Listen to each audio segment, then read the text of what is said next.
పార్టీపై పోరాటం చేయడంలో అనంతపురం జిల్లా వైసీపీ నేతలు గేరు మార్చారు. మొన్న రాయలసీమ లిఫ్ట్ ఇరిగేషన్ మీద యుద్ధం చేశారు. నిన్న బీసీ గలం వినిపించారు. తాజాగా రైతు సమస్యలను ఎజెండాగా తీసుకున్నారు.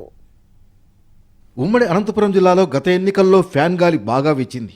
అయితే అధికారం పోయాక అక్కడ పార్టీ కొంత డీలా పడినా కొద్ది రోజులకే మళ్లీ ఫైట్ మొదలెట్టింది.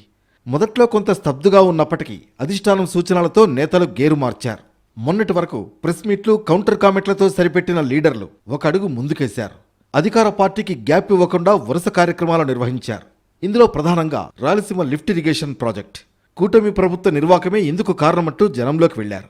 ఆ తర్వాత అనంతపురం వేదికగా బీసీ గళం వినిపించారు. ఈ కార్యక్రమాన్ని భారీ స్థాయిలో నిర్వహించారు. కూటమి ప్రభుత్వం అధికారంలోకి వచ్చినప్పటి నుంచి బీసీల పట్ల ప్రభుత్వం వ్యవహరిస్తున్న వైఖరిని నిరసిస్తూ గత నెల 25న భారీ స్థాయిలో బీసీ గళం నిర్వహించారు.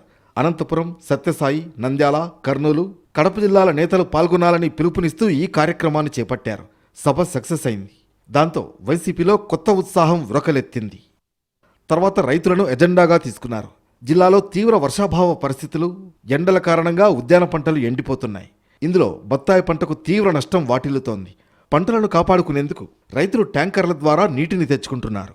రైతులు ఎదుర్కొంటున్న ఈ పరిస్థితిపై ప్రభుత్వంపై ఒత్తిడి తెచ్చే విధంగా పార్టీ ఆందోళనలు చేపట్టింది. పెద్ద ఎత్తున నిరసన కార్యక్రమాలకు పిలుపునిచ్చింది. ఒకవైపు జిల్లా అధ్యక్షుడు అనంత వెంకటరామరెడ్డి రైతులు పడుతున్న ఇబ్బందులను జనం ముందుకు తెచ్చారు. మరోవైపు మాజీ మంత్రి శైలజానాథ్ ఆధ్వర్యంలో కలెక్టరేట్ దగ్గర నిరసన కార్యక్రమాలు చేపట్టారు. మొక్కజొన్న, వరి దిగుబడులను, ఎండిన చీనీ చెట్లను తోపుడు బండ్లపై పెట్టుకుని ర్యాలీ నిర్వహించారు. అనంత వైసీపీ నేతలు ఇలా వరుసగా ఆందోళనలు, నిరసన కార్యక్రమాలు నిర్వహిస్తూ ఉండడంతో మొన్నటి వరకు స్తబ్దుగా ఉన్న ఫ్యాన్ పార్టీ క్యాడర్లో కొత్త ఉత్సాహమేదో కనిపిస్తోంది.